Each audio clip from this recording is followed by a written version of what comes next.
بسم اللہ الرحمن الرحیم۔ نبیلہ وائس سینٹر میں دل کی گہرائیوں سے خوش آمدید اور پیار بھرا السلام علیکم۔ امید کرتی ہوں آپ سب خیریت سے ہوں گے۔ صدقہ بن مردان نے اپنے والد سے روایت کیا ہے کہ انطاکیہ کے مضافات میں نے ایک اونچی جگہ پر 3 قبریں دیکھیں۔ ان میں سے ہر ایک پر یہ شعر لکھا تھا۔ پہلی قبر پہ لکھا ہوا تھا: زندگی سے وہ شخص کیا لذت حاصل کر سکتا ہے جو یہ جانتا ہو کہ اللہ تعالیٰ اس سے ضرور باز پرس کرے گا اور دنیا سے کی جانے والی ناانصافیوں کا بدلہ لے گا، اور جو نیکیاں اس نے کی ہیں اس کی جزا دے گا۔ دوسری قبر پر لکھا تھا کہ اپنی زندگی سے کیا مزہ لے گا وہ آدمی جو اس بات پر یقین رکھتا ہو کہ اس پر موت اچانک آ جائے گی، اس کی ساری بڑائی اور ملک چھین لے گی اور اس گھر میں ملائے گی جس کا وہ مستحق ہے۔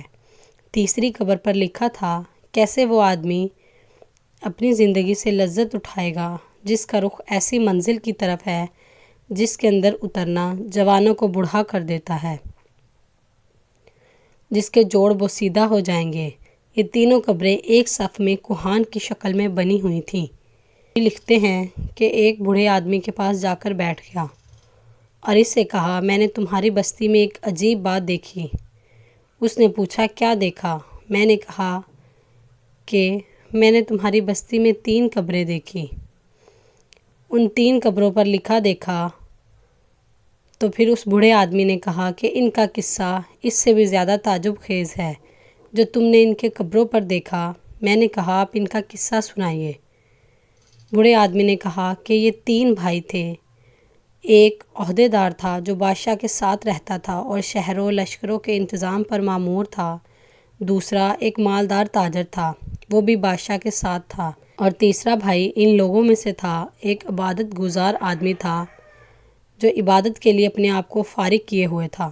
اس عبادت گزار کی موت جب قریب آئی تو اس کے بھائی اس کے پاس جمع ہو گئے اور کہا: اے میرے بھائی، آپ کو کچھ وصیت کرنی ہے تو وصیت کر دیجئے۔ تو اس بھائی نے کہا: میں کیا وصیت کروں؟ اللہ کی قسم میرا کوئی مال نہیں، میں کیا وصیت کروں؟ میرا کسی پر قرض نہیں ہے جس کے لینے کی میں وصیت کروں۔ میں نے دنیا میں کوئی چیز نہیں چھوڑی جس کے لوٹنے کا اندیشہ ہو۔ تاجر بھائی نے کہا: اے میرے بھائی، یہ میرا مال تیرے سامنے ہے، اس میں سے جو چاہو کہو، جو دل چاہے وصیت کرو۔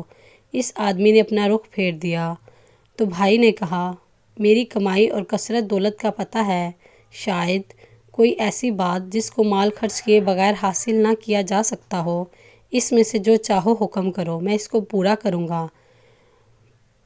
عبادت گزار بھائی ان دونوں کی طرف متوجہ ہوا اور کہا کہ مجھے ان کی کوئی ضرورت نہیں، میں صرف ایک اقرار تم سے لینا چاہتا ہوں جس میں تم وعدہ خلافی نہ کرنا۔ انہوں نے کہا: وہ کیا ہے؟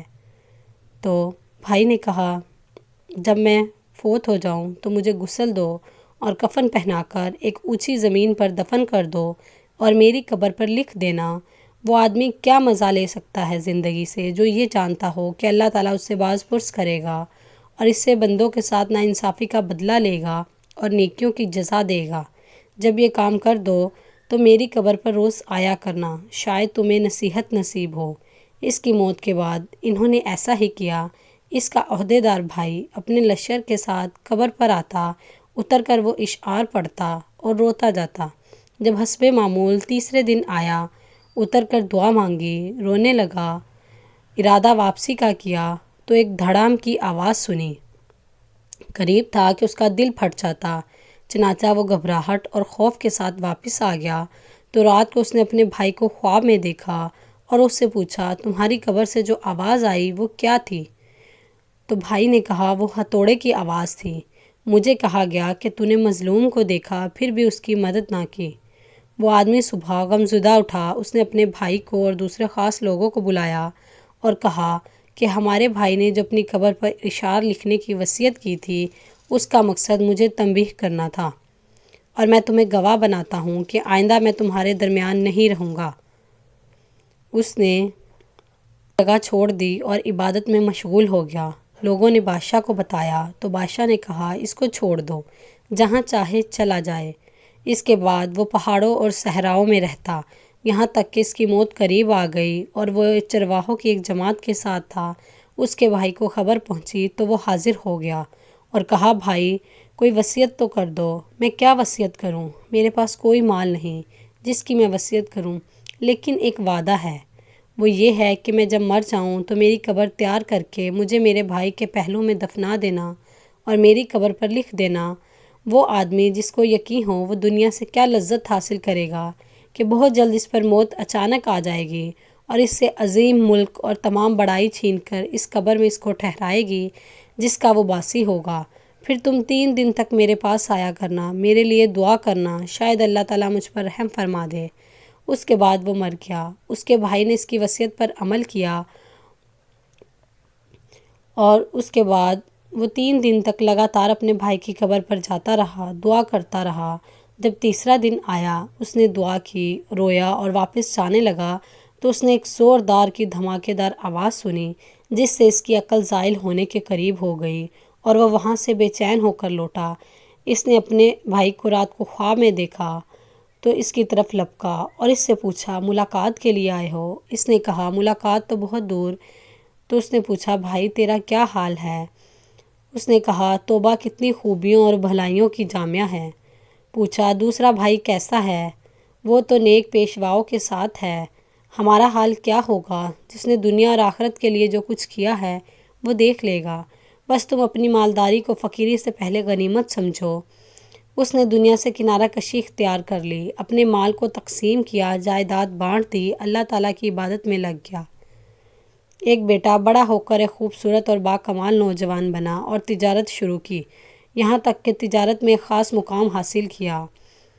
اور پھر جب اس کے والد کی وفات کا ٹائم آیا تو وہ اپنے باپ کے پاس آیا، کہا، ابا جان وصیت کر دیجئے۔ اس نے کہا، اے میرے بیٹے، تیرے باپ کا کوئی مال نہیں جس سے میں وصیت کروں، لیکن میں تجھ سے ایک وعدہ لیتا ہوں کہ جب میں مر جاؤں تو مجھے اپنے چچاؤں کے ساتھ دفنا دینا اور میری قبر پہ یہ اشعار لکھنا۔ کیسے مزے لے سکے گا وہ آدمی جس کا رخ ایسی قبر کی طرف ہو جس کی گھاٹ نوجوانوں کو بوڑھا کر دیتی ہے اور جسم اور جوڑوں کو بسیدہ کر دیتی ہے۔ جب یہ کام کر لو تو 3 دن تک میرے پاس آیا کرنا۔ اس جوان نے اپنے باپ کی وصیت پر عمل کیا۔ جب تیسرا دن ہوا اور وہ اپنے باپ کی قبر پر گیا تو اس نے ایک دھماکے دار آواز سنی کہ جس سے اس نوجوان کی جلد سکڑ گئی، رنگ اڑ گیا، اس پر بخار چڑھ گیا اور وہ گھر واپس آ گیا۔ اس نے رات کو خواب میں دیکھا، اس کا باپ آیا اور کہنے لگا، میرے بیٹے، تم ہمارے پاس آنے سے نزدیک ہو اور موت قریب تر ہے، بس تم اپنے سفر کی تیاری کر لو اور کچھ اپنے انتظام کا بندوبست کر لو، اپنی آخرت کی تیاری کرو، اپنا اس گھر سے سامان باندھ لو جس سے تمہیں نکلنا ہے، اس گھر کی طرف جس میں تمہیں جانا ہے۔ اس دھوکے میں نہ رہنا جیسا کہ تم سے پہلے لوگ دھوکے میں رہے اور اس معاملے میں کوتاہی کی۔ موت کے وقت ان کو شدید ندامت لاحق ہوئی اور عمر کی بربادی پر افسوس ملتے رہے، چنانچہ نہ ان کو افسوس نے فائدہ پہنچایا، نہ ہی کوتاہیوں پر شرمندگی نے ان کو اس شر سے نجات دلائی جس کا وہ سامنا کریں گے۔ جلدی کرو بیٹا، جلدی کرو۔ بس یہ کہ جس بوڑھے نے یہ واقعہ سنایا اس نے بتایا کہ جس رات اس نوجوان نے یہ خواب دیکھا، صبح میں اس کے پاس گیا تو اس نے وہ خواب ہمیں سنایا اور کہا، مجھے یقین ہے کہ بات ایسے ہی ہے جیسے میرے باپ نے کہی، موت میرے سر پر منڈلا رہی ہے۔ اس نے لین دین والوں سے معاملہ صاف کیا اور سلام کہا اور لوگوں سے الوداع کہا جیسے کسی کو کسی چیز سے ڈرایا گیا ہو اور اس کو اس کی توقع بھی ہو۔ اس نے کہا کہ میرے باپ نے کہا تھا جلدی کرنا، جلدی کرنا۔ یہ 3 دن 3 مہینے بھی ہو سکتے ہیں اور 3 لمحات بھی۔ وہ 3 دن تک مسلسل صدقہ کرتا رہا۔ جب اس کو تیسرا دن ہوا تو اس نے صبح سویرے اپنے اہل و عیال کو جمع کیا، ان کو الوداع کہا اور سلام کہہ کر لیٹ گیا اور آنکھیں بند کر لی اور کلمہ شہادت پڑھا اور وفات پا گیا۔ اس کے بعد ایک عرصے تک لوگ اس کی قبر پر دور دراز سے آتے رہے اور نماز پڑھتے رہے۔ محترم عزیز دوستو، سچے دل کے ساتھ جو اللہ کی طرف رجوع کرتا ہے، اللہ تعالیٰ اس کی دعا ضرور قبول فرماتا ہے۔ ہمیں چاہیے کہ ہر حال میں اللہ تعالیٰ کی طرف رجوع کریں اور اس سے مانگتے رہیں۔ کوئی بھروسہ نہیں، دنیا کا مال دنیا میں رہ جانا ہے، کہ ہمیں موت کب آ جائے۔ جو ہمارے اعمال ہوں گے وہ ہمارے ساتھ جائیں گے۔ ہمیں موقع دیا ہے، ہمیں وقت دیا ہے کہ دنیا میں اچھے اعمال کریں، اچھے کام کریں تاکہ قبر میں وہ تمہارے کام آئے۔ میرے عزیز دوستو، خوش قسمت انسان وہ ہے جس کو مرنے سے پہلے ہی بات سمجھ آ گئی اور اس نے مرنے سے پہلے اپنے آپ کو اس جہاں کے لیے تیار کر لیا۔ اللہ تعالی ہم سب کو اس واقعے سے سبق حاصل کرنے کی توفیق عطا فرمائے۔